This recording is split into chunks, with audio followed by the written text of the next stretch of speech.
Tadparam Paryaya Vidmahe Jnanalingeshwaraya Dhimahi Tanno Guruhu Prachodayate Om Yoga Maharshi Dr. Swami Geetananda Giri Guru Maharaj Ki Jai. Happy Sunday. A wonderful day to think about the energies of the sun. The Surya, the center of our solar system, the guide, the friend, the healer, the nourisher. So many beautiful concepts when we think about the sun. And today the sun's hiding a bit because it's a bit cloudy. Very interesting that the moment we started the Yantra Vidya Navangam, that night, just as we were completing it, there was a huge bit of lightning. We had a rainbow, we had rain, and of course the electricity went. It's interesting how nature has its own way of joining in whatever you do. When we talk about the energies of the sun, we have said that the prana of the Surya. So Surya Prana is what we have been trying to bring into ourselves. We are trying to absorb that Surya Prana into our prana. Prana is one of the Vayus. When we talk about the word Vayu, there are a lot of mistranslations.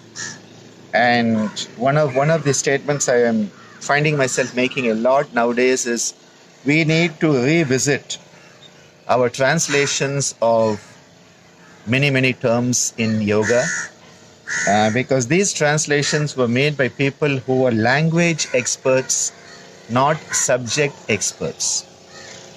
So we have a major issue with that, and language experts have translated and also written commentaries on yoga concepts.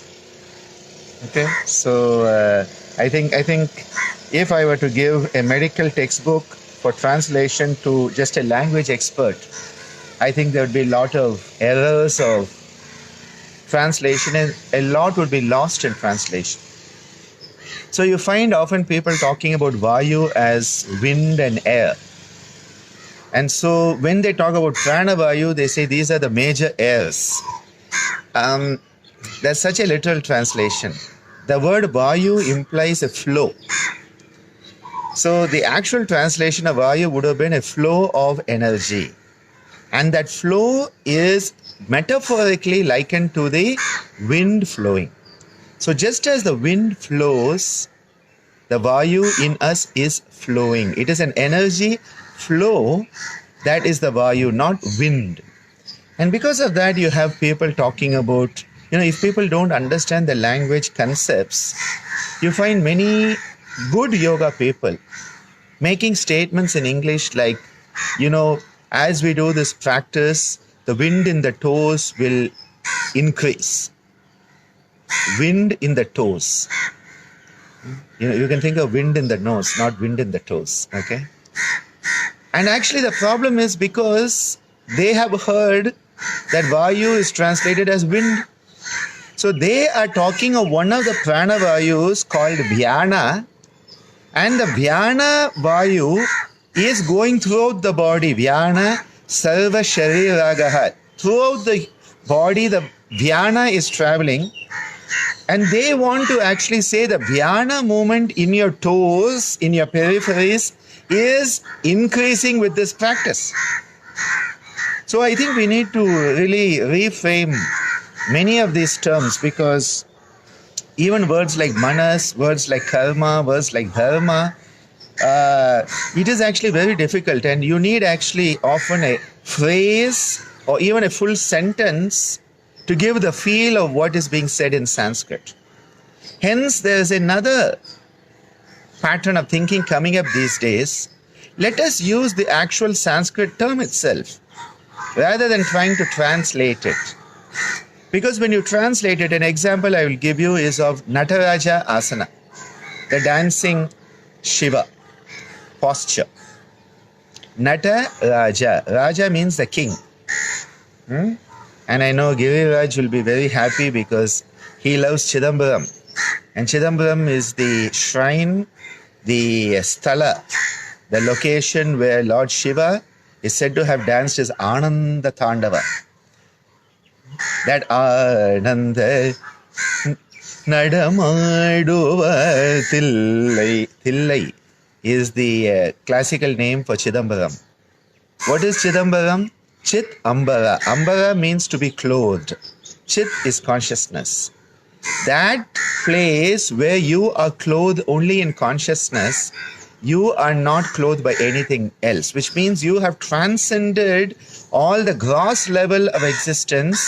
You are now residing in a state of pure consciousness. Chit Ambara. And in that consciousness, the transformative principle of Shiva, Nataraja, comes alive in you. But we take it literally. We say that, okay, Shiva came to Chidambaram and danced. Well, there's a beautiful temple. There's a beautiful golden temple. It is said it is the Ponnambalam, the golden hall. The Shiva dances with his left leg raised. In Madurai, there is the silver hall where he dances with the right leg lifted. A lot of symbology in all of this. When you are clothed in consciousness, we all know the story of the king's, the emperor's new clothes. And he was naked. He had no clothes. He was clothed in consciousness. That is called also Digambara. You are clothed in just the directions. Dik refers to the directions. That is why you have the Digambari, saints of India, who are naked. They don't need clothes. They have transcended the need of society acceptance through clothes, because the modern society thinks a man is made by his clothes. Yoga says you are made by your consciousness. Your clothes are just something you wear. It is the consciousness that must come through you. That is the yogic perspective. You are consciousness, not the clothes you wear. The clothes you wear are just for society, just for others, so that they don't have to look at how ugly your body is. So you wear clothes. That was a bit of Swamiji channeling through me. I think that was more a Swamiji statement than Ananda statement. Coming back. One of the prana vayus, these 5 flows of energy. So these 5 flows of energy are actually related to our physiological functioning.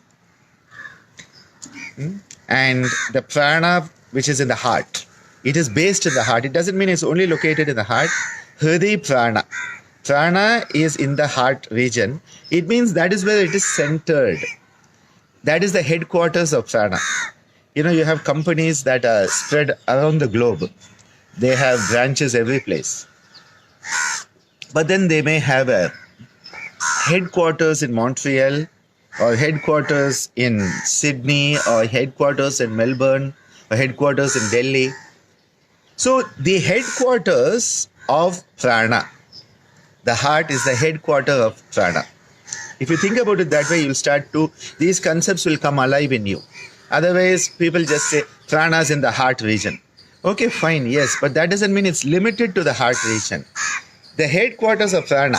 Now, this is different than the cosmic prana, which is why usually when you are talking of both at the same time, you would have to say that is the Maha Prana, or the Vishwa Prana, or you would call it the Mukhya Prana.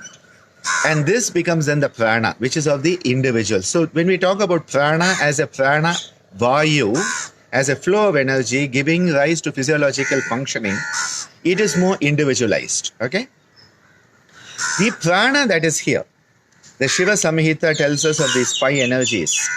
And it says, Hridi prano gude apana samana nabi mandale udana kanta deshasto vyana sarva shariragaha. Vyana is felt throughout the body. And it doesn't have one headquarter. It is every place. It's like the internet. It's every place. Dhyana is like the internet, your personalized internet energy. That is the Dhyana energy. It's every place. Gude Apana. Apana, the Apanic energy, the headquarters are your anal region, the pelvic and anal region, the perineal region. Gude is the bird. Samana Nabi Mandale. The Samana is the energy that enables digestive process to occur, physical, emotional, mental and spiritual digestion to occur. Samana, Nabi, at the navel center. Udana, which is the energy of communication, all forms of communication are related to Udana, which is an energy in the throat region. Now it doesn't mean Udana is only there, because when you are using your hands to communicate, as so many of us Indians do and Italians do so much. In fact, I always like to joke with Sangeeta, my dear Sangeeta from Italy, that powerhouse of Shakti. I like to tell her, you have to be very careful, because what happens if you tie an Italian's hands behind the back, you have just forced them into silence.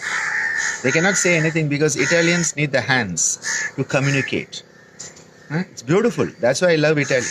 I think one of my recent previous incarnations was in Italy, because it just feels so much at home, and the food really makes me feel at home. So maybe I was Italian in one of my previous births, and maybe that's why I still use my hands a lot. So important. So when you use your hands for communication, that energy is flowing through your hands and you are communicating. You can communicate with your feet. That is why in India, great importance is placed on how you place your feet. And that is why if you put your feet, in somebody's face, it's really a communication of an insult. And people don't understand that. Coming back, the prana in the heart. This prana, when we are doing the Surya Prana Mudra, we are enhancing our connectivity from the heart to the sun, which is the heart of the solar system.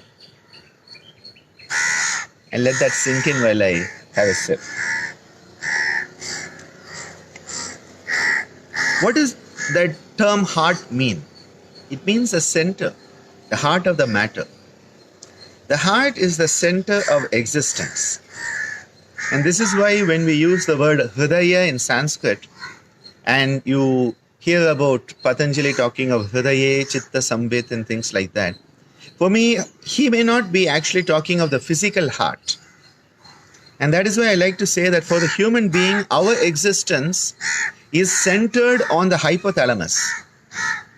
The hypothalamus, which is part of your brain, and is a small part that lies below the thalamus. The thalamus is much bigger, and the thalamus is the relay center through which all your sensory inputs go from the body to the brain.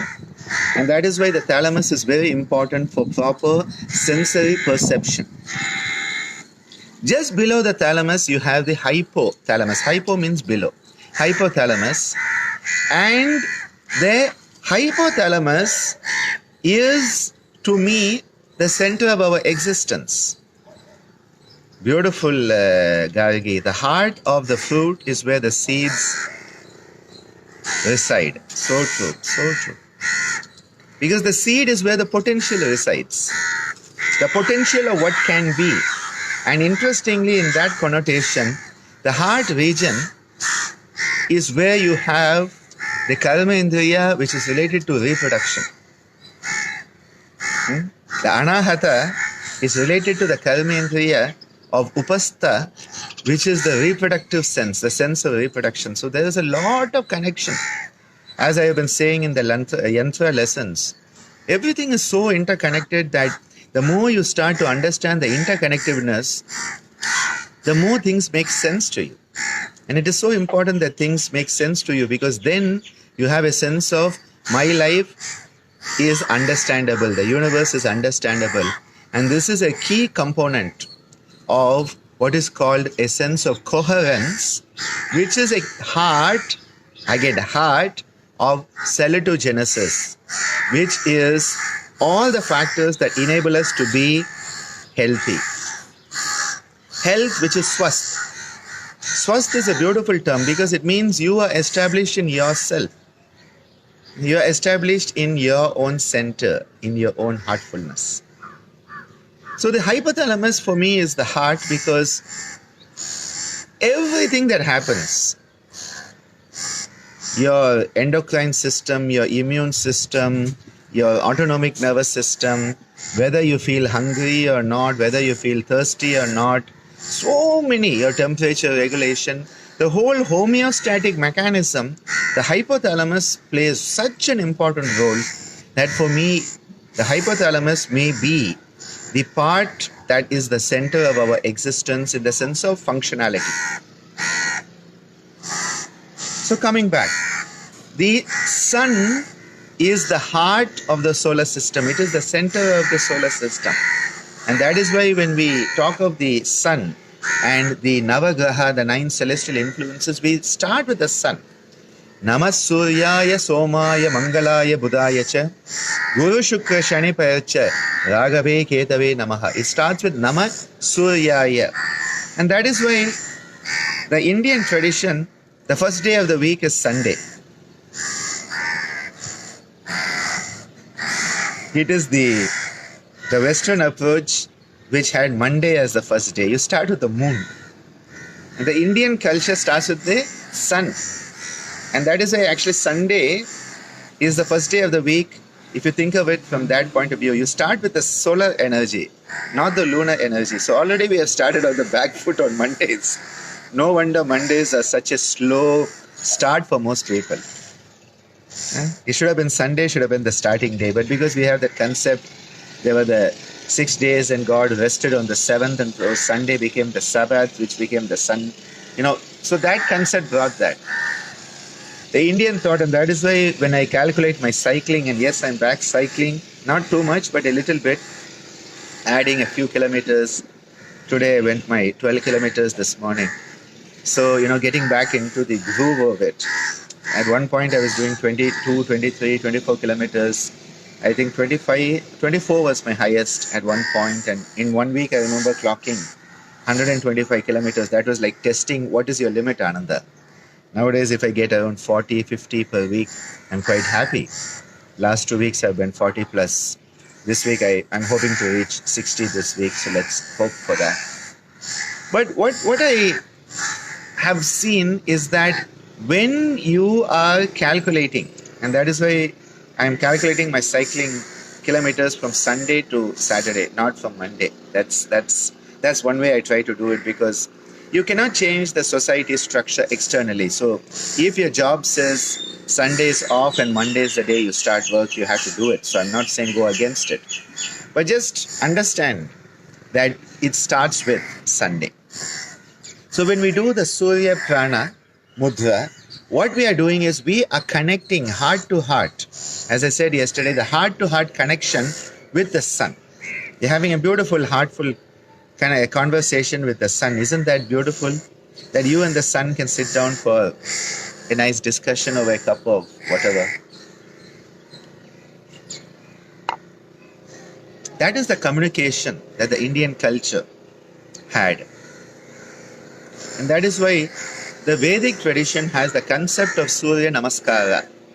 Surya Namaskara, which is your salutation to the sun. You are having reverence for the sun, you are having gratitude. So it is a reverential expression of our gratitude to the sun. And movements, which would have been, movements like this type of movement, you would have found that many of the movements that are there, movements like this type of movement or this type of movement, and then the bending down the movement. Again, whenever you meet somebody who is older than you, who you respect, you do what is called Shashtang Namaskaram, and you lie down flat. All of these movements, which were part of the Vedic tradition. The Vedic tradition has always had that reverential perspective towards nature. The Vedas are not looking at God as we understand God. And that is why people often get very confused. They say, oh, Hinduism has many gods. It's not many gods. It's one God in many forms. And this is something, that is why Swamiji used to say, if you were to look at Hinduism, and first of all, Hinduism is a new term. Sanatana Dharma is the actual name. Okay, the actual name is Sanatana Dharma. Hinduism is a term that came much, much later. But if you look at the core of the Vedas, the cultural ethos was a worship of nature. And ancient cultures all over the world, they had reverence for nature. So the sun was worshipped, the moon was worshipped, the wind was worshipped, fire was worshipped, water was worshipped. And because things were sacred, we took care of them. If something is sacred to you, you will not harm it. But what has happened is we have disconnected from nature, and the moment we disconnected, we stopped respecting nature. And the moment we stopped respecting nature, we started to misuse it, abuse it, and disuse it. And this is why the Indian culture has always looked at nature with reverence. And that is why Surya Namaskara was part of the Vedic tradition, the Vedic tradition. The offering of the water to the sun. The looking at the sun through they would use different mudras to look at the sun. Part of that is the Surya Prana Mudra. So Surya Prana Mudra is coming out of this Vedic tradition. And to some extent, the concept of Surya Namaskara comes out of this tradition. And these movements of stretching, bending down, prostrating were very much part of the cultural ethos. These slowly over time started to come into a physical form that became what is known today as the Surya Namaskara. And then, it sort of became very structured, and then it started to become an exercise. And so nowadays it has become an exercise, and, sort of people do 5-6 of it just to warm up and get ready for asana. At such a level, it is definitely just an exercise. But when you do it to the sun in the morning, when you do it with reverence for the sun, when you do it with mindfulness and the breathing and the body movement coming together, then Surya Namaskara is definitely a yogic practice. So again, the context of Surya Namaskara has to be understood. Doing it at 10 o'clock at night in a glass-walled, air-conditioned studio on the 25th floor of a building is an exercise. When you do it facing the sun, again, rising sun, Surya Udaya, you want that rising sun energy to become part of you. Such an important component. And that is where Surya Namaskar is yogic, at that level. But the way it is often practiced, it is actually just a physical exercise, because people are just jumping into different parts of it and they are inventing new variations, adding whatever asana they can do, and they say this is a new variation. Okay, fine, your creative impulse is good, it's a nice exercise. But if it is not done with reverence for the sun, if it is not done with gratitude for life that has originated from that Surya, then how can it be yoga? So important. And this is why the yogic tradition is a tradition based on gratitude, reverence for life. It is that reverence for life. It wasn't about just me becoming me. No, it's not about me at all. It is about understanding your place in the universal scheme of things, and understanding that there is something greater than us, and having the humility. For me, humility is the sign of greatness. And all the truly great people I have met, and I don't mean people who are on front pages or who have the most million followers on Twitter, that for me is not a sign of greatness.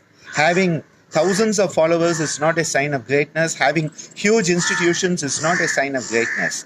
For me, humility is a sign of greatness. When you realize how fortunate you are to be a human being, how fortunate you are to have an opportunity to serve others, that is where greatness comes alive in you.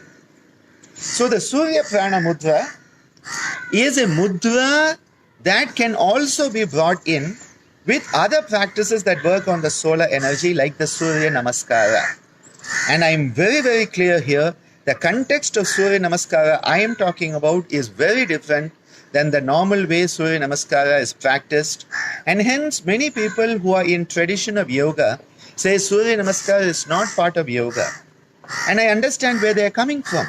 Because the way it is practiced by most people, it is a physical gymnastic exercise. So what we need to understand is that when the context is maintained, it is absolutely beautiful.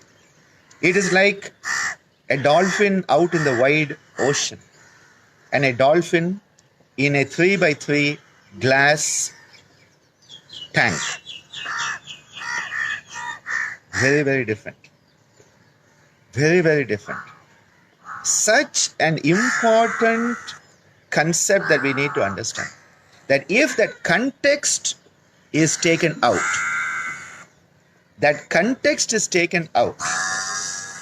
everything changes. Another practice is the Agnisara, where the Agni from inside, Sara means the essence. So the essence of the Agni Tattva, the fire principle, is brought alive in us. And what is done normally, the simplistic version, there are multiple versions, is that keeping your awareness on this navel center, what we do is that we breathe out.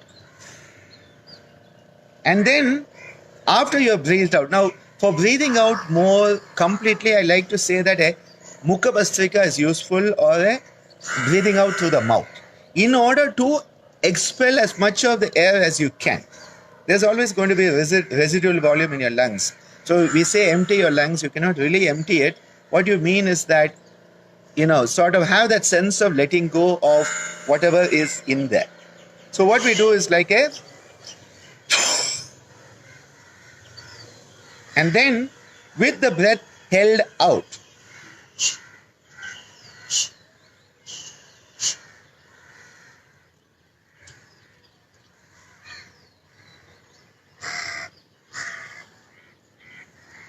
and then when you're ready, breathing in. And just calmly relaxing for a few seconds.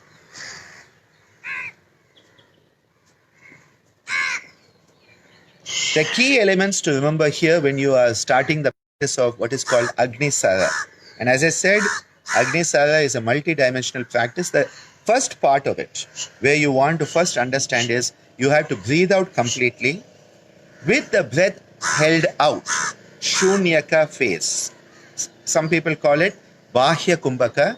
In the Gita Ananda tradition, Swamiji uses the term Shunyaka, which means a vacuum. You create a vacuum. The idea is that you empty and create a vacuum. You create space. Because it is in space that manifestation can occur. That is why space or ether is the subtlest element. Because if there is no space, nothing can manifest. And that is why creating space is so important. And that is why the hollow part of the uterus is considered part of the Akasha Tattva. It is the space element, the ether element, because that is where the creative principle can be there. The baby can be created. Very beautiful concept, where there is the hollow. Similarly, the bone marrow, the hollow part of the bone is where the blood cells can be formed. The Akasha Tattva is there. So, whenever there is a hollow, and that is the concept, that the space has to be there where manifestation occurs. So what you need to do is you need to breathe out first. And then on the out breath, in that Shunyaka phase, what you do is that you try to pump. You are pumping your abdominal region, this especially the upper abdominal region. You are pumping it actively, because this is the center which is related to Manipura, which is again the fire element, and again related to Samana Vayu, which is the digestive power. And yesterday we talked about the Jatara Agni, which is the digestive fire, and how then you have the Pancha Mahabhuta Agnis, the five with the grand elements, Bhuta, all the five Mahabhutas, Prithvi, Up, Tejas or Agni, Vayu and Akash, And then we looked at the Sapta Dhatu Agni and how these Dhatu Agnis are there. Rasa, Rakta, Mamsa, Meda, Asti, Majja and Shukra. And there is a flow there. A very beautiful flow is there. From Rasa to Rakta to Mamsa to Meda to Asti to Majja and finally to Shukra, where then the Oja can occur. The Oja, and then you transmutate it to become the Tejas. So you become a Tejasvi, one in whom the Tejas has started to manifest. The luminosity of the Sattva Guna is manifesting. And as the other day in Subbubaya's Kapi with Yogi, he had a talk with Kadir sir, and it was very beautiful. The concept that he mentioned, he said the Sattva Guna is a preparation for Nirguna. And I love that phrase. A very beautiful human being listening to that conversation was very wonderful. And he's called the Ahara Yogi. He talks about food, and a person of the Islamic background with such amazing knowledge and wisdom of the yogic tradition. It was lovely listening to his conversation, and that term, the Sattva Guna is a preparation for Nirguna. I really love that concept.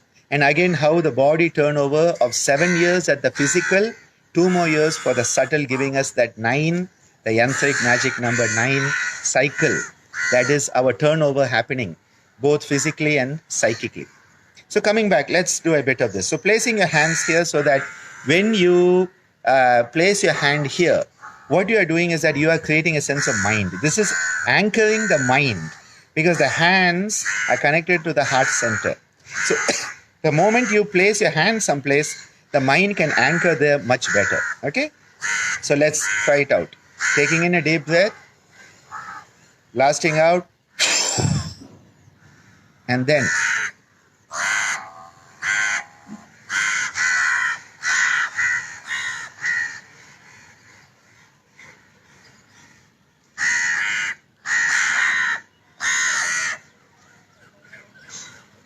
when ready, taking in a deep breath and sitting quietly, breathing out slowly.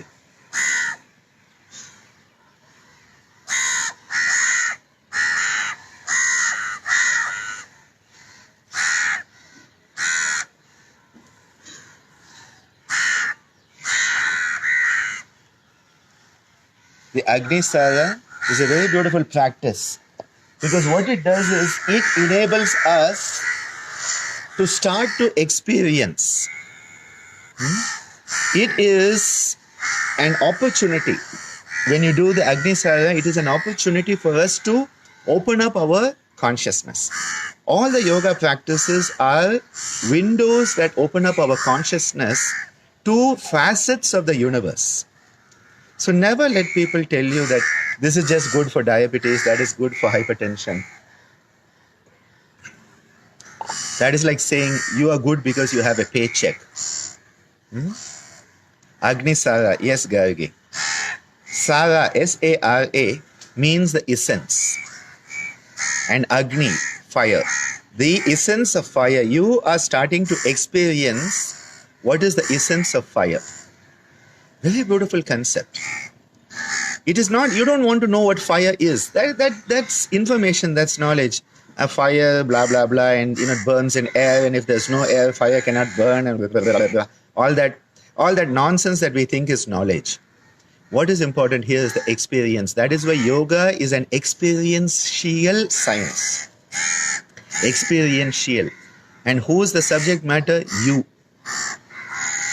That is why these are practices. The Agnisara enables you to understand and experience the essence of the fire element, Agni, that connects you to the solar power, which is also the externalized manifestation of that same principle.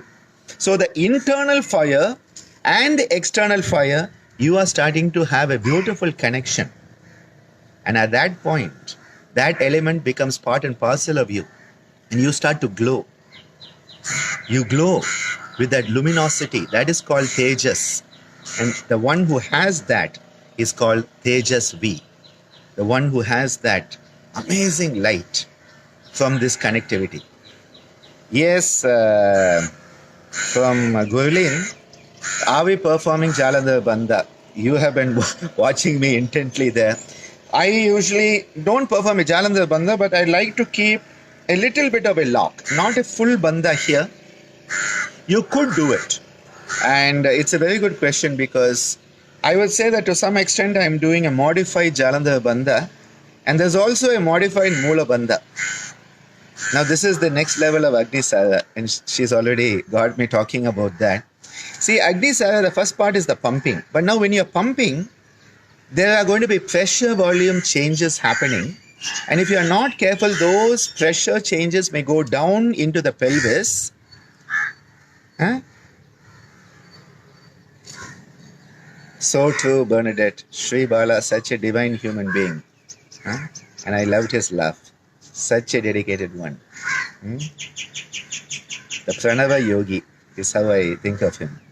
See, when you are doing Agnisara, when you are doing any of these practices, you are also creating pressure volume changes, and if you are not careful, those pressure changes can go down into your pelvic perineal area, and it could lead to problems in the perineal area. So the pelvic organs, pelvic musculature could be having a problem. It could come up into the chest, and then that pressure change could also go into your neck, affecting the blood flow and other energies. So yes, a modified Jalandhara is there for sure, a modified Moola Bandha. As you develop the intensity of Agnisara, you would have to use both the bandhas. The Moola Bandha and Jalandhara Bandha will have to be used when you are doing it with great intensity. But today I was just introducing it, so I didn't want to go into it. But because Gurleen is a very, very dedicated student, she picked that up. And Manjari, yes, how many times can we do it and what time of the day? Now, one thing when doing this practice is, please don't do it on a full stomach. You're going to have something else happen, not Agnisara. It may be food Sara, vomiting Sara, I don't know what it is. Purgation Sara, something else will happen. So yes, it should be on an empty stomach. So empty stomach, the best idea is always early morning.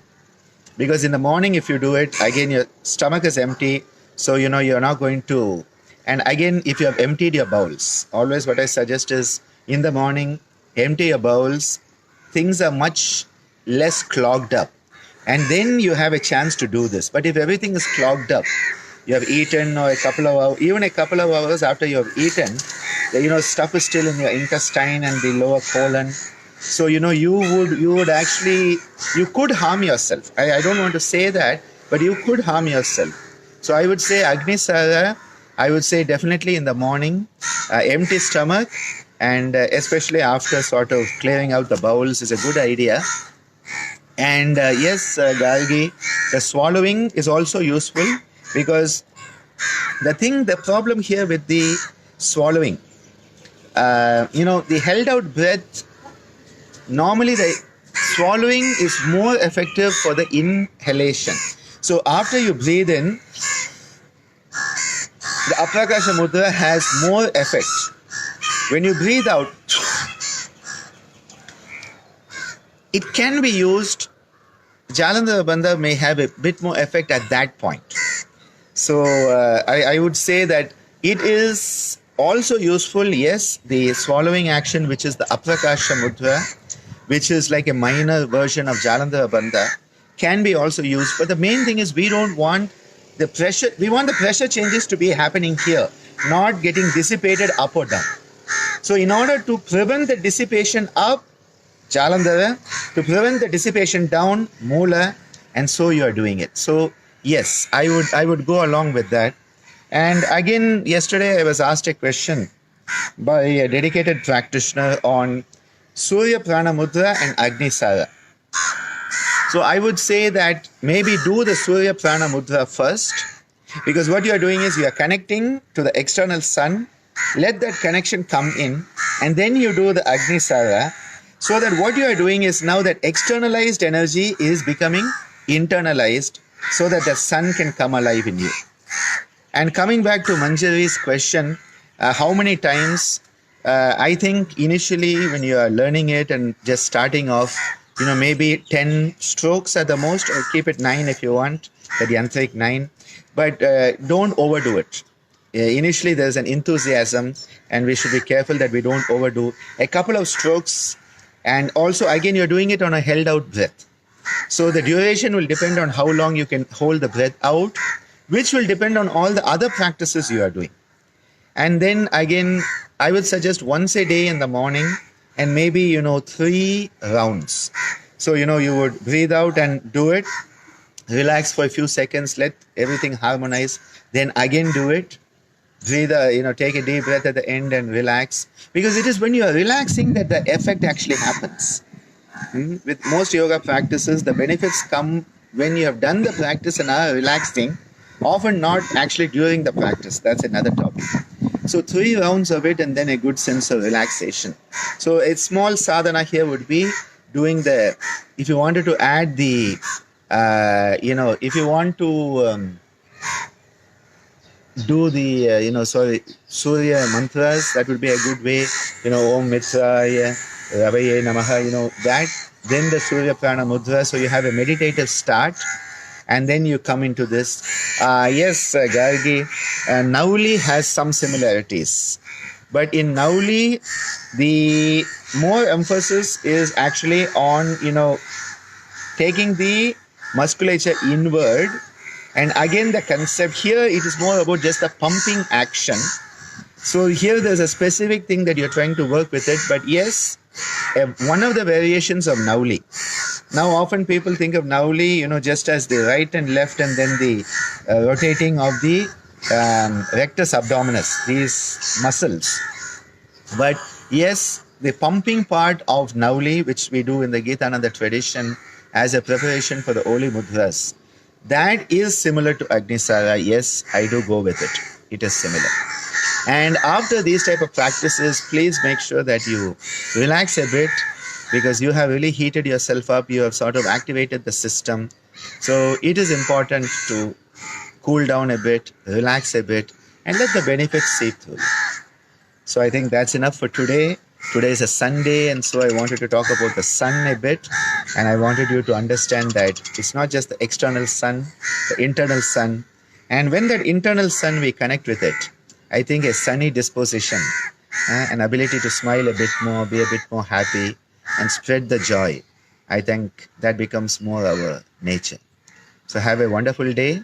And for those of you who are in the Yantra Vidya Navangam with me, looking forward to the 3rd day today, exploring more about our Dharma and our Dharma Marga.